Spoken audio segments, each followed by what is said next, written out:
Fala, flagramáveis! Mais um capítulo da novela Gabigol e Flamengo. STJD pune Bruno Henrique. Sampaoli querendo dois jogadores do Mengão e a análise desse empate do Flamengo com o Galo pelo Campeonato Brasileiro. Essas e outras notícias vocês vão ver agora. Então já curte esse vídeo e compartilha ele para quem precisa saber dessa, ó. Vem comigo para a resenha sobre o jogo de ontem.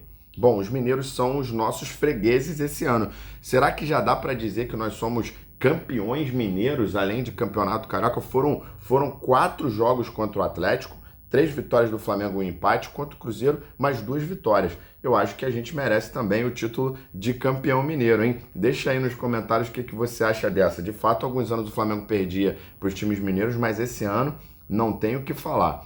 Falando um pouco do jogo de ontem, muita provocação, né, no Maracanã, a torcida do Flamengo atualizando aquela música famosa em que conta os títulos do Flamengo, né, dizendo que a Copa do Brasil eu tenho 5, né, agora foi atualizado, o brasileiro nós temos 8. Essa música, quando foi criada, a gente não tinha tantos títulos como tem. Umas músicas também provocando o Galo, dizendo eu acredito, né, cantando que o Flamengo foi o primeiro campeão da Arena MRV, né, que significa meu rival venceu, e também aí uma faixa dizendo primeiro campeão do Galinheiro, sempre com muita provocação. A torcida do Galo, que estava em menor número, se tinha 100 pessoas ali era muito. Lembrando que o público foi de quase 64 mil pessoas numa noite de quarta-feira, muito frio no Rio, chegou a chover aqui. E mesmo assim a torcida do Flamengo compareceu. Falando um pouco do jogo, mais um jogo que o Flamengo perdeu muitos gols. A gente vai observar que o Flamengo teve um volume de jogo no primeiro tempo muito maior do que o Atlético, muitas chances criadas, mas o Flamengo não conseguiu converter isso em gol. E isso preocupa, né? Porque isso já vem sendo aí uma constante no Flamengo. Que antes a gente tinha problema na criação das jogadas, hoje a gente até cria jogadas, mas não consegue fazer, né, os gols. Claro que do lado de lá tem uma zaga, tem um goleiro, mais uma vez o goleiro deles jogou muito bem ontem, defendeu umas bolas ali que realmente quase o gol, né, aquela cabeçada do Michael, por exemplo, e pegou um pênalti. Com relação a esse pênalti, eu queria saber a opinião de vocês, se vocês acham que o Davi Luiz devia ter batido esse pênalti. Ele tá indo aí pro final do contrato dele do Flamengo, provavelmente não vai renovar, eu acho que ele queria esse último grande momento. Só que, assim, era um jogo sério, né? Então o Flamengo precisa, eu acho que o erro foi mais do Felipe Luiz do que do Davi Luiz, porque o Felipe Luiz tem que impor um batedor ali, né? Na ausência de um batedor oficial, que geralmente era o Gabigol, o Alcaraz já bateu 2 pênaltis e fez 2 pênaltis. Só para vocês terem uma ideia, a última vez que o Davi Luiz bateu um pênalti foi em 2012, ou seja, 12 anos atrás. Não tinha condições. É claro que o Felipe Luiz defendeu, né, o Davi Luiz na entrevista coletiva, dizendo que ele treina pênaltis, que ele já fez gol em final de Champions de pênaltis, mas a verdade é que o último pênalti que ele bateu foi pelo Chelsea em 2012, né? Então, assim,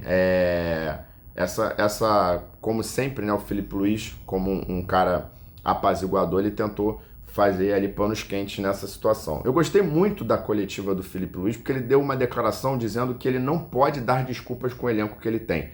E isso era uma atoante, né, no Tite, por exemplo. Então a gente hoje vê que a gente tem aí um técnico muito diferente, principalmente de leitura de jogo, eu venho falando muito isso aqui, mas ele reconhece que ele tem um elenco bom, então ele não pode dar desculpas, mesmo com desfalques. A gente viu que o Flamengo teve muitos garotos no banco de reserva. A gente vê que ele não dá desculpa para isso, que é uma coisa que o Tite fazia. Dava desculpa de lesão, dava desculpa de convocação, e o Felipe Luiz não tá entrando nessa, então gostei muito dessa coletiva dele. Mas acho que precisa definir um batedor, então assim, acho que o erro dele foi esse aí, não é porque ele tá fazendo um bom trabalho que a gente não pode criticar. Deixa a sua opinião aí nos comentários, se você também concorda com o que eu tô falando, ou você acha que eu tô exagerando.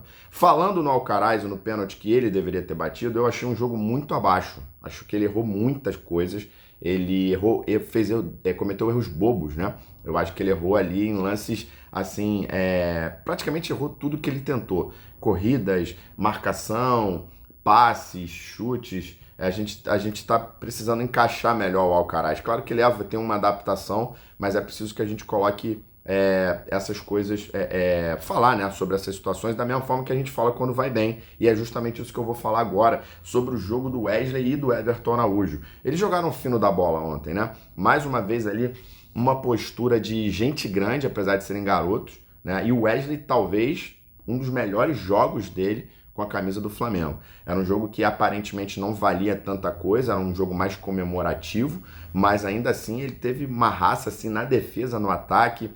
O time, quando sufocava, tocava a bola nele, ele muito inteligente, muito sóbrio, e sem o Gerson, né? Porque o Gerson é uma proteção pro Wesley ali. Ele sabe que se alguma coisa apertar, ele pode tocar no Gerson, e não tinha o Gerson. E ainda assim ele protagonizou aquele lado direito do Flamengo. Eu gostei muito desse jogo dele. O Everton Araújo nem se fala, crescendo cada vez mais, por isso o interesse da Europa também em cima dele. O jogo de ontem marcou aí o retorno, né, do Lohan, que vinha jogando mal, e mais uma vez, na minha opinião, jogou mal. Aquela preguicinha, calção arreado, jogando meio devagar, não corria tanto, né? Mas tivemos também aí o jogo do Shola, né? Que é uma promessa das categorias de base do Flamengo, esse nigeriano, e tentou algumas coisas, né? Foi ousado, chutou uma bola bem longe, mas a torcida apoiou, então tinha toda...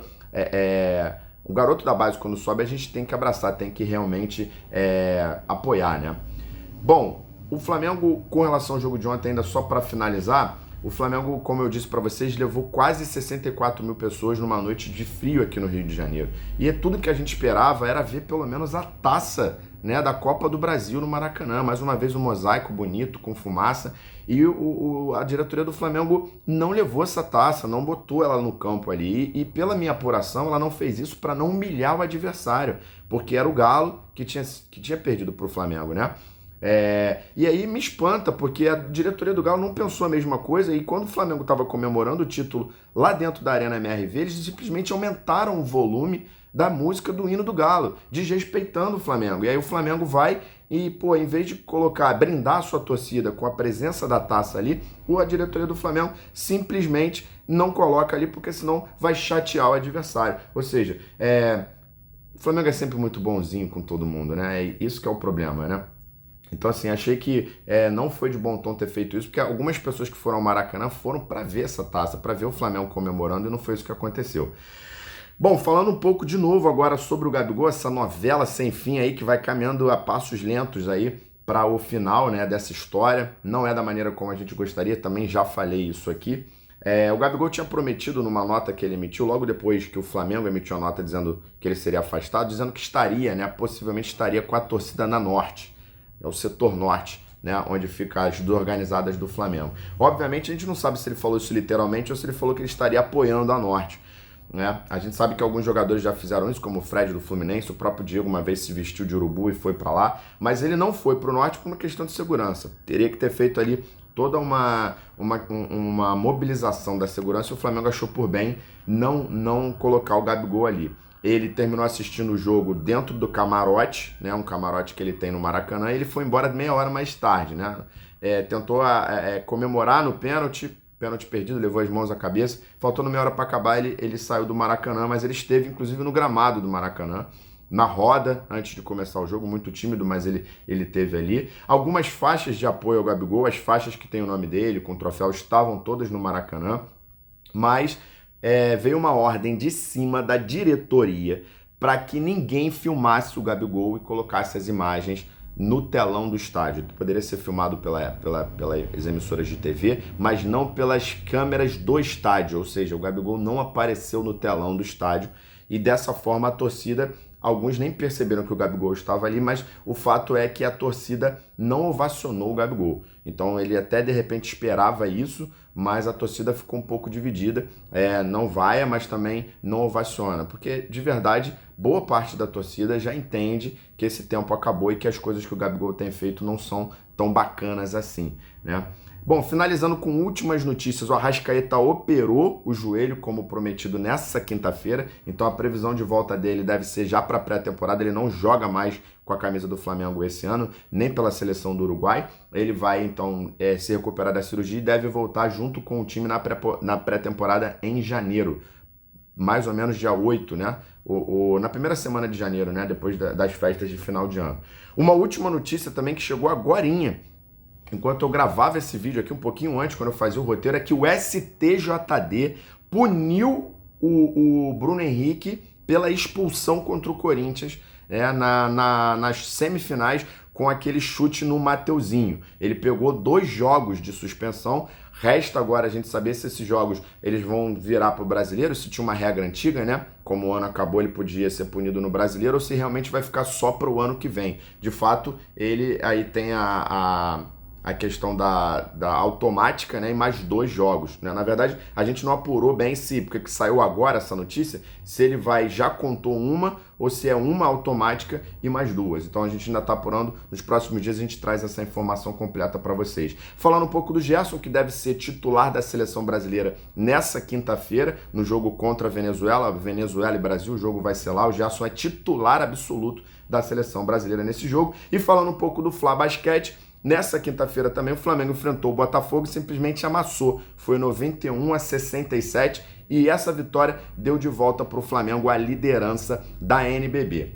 Bom, galera, por hoje foi isso. Se você gostou desse vídeo, deixa seu like aí. Se você ainda não segue a gente, segue a gente. É isso, rapaziada. Nos vemos no próximo vídeo. Abraço!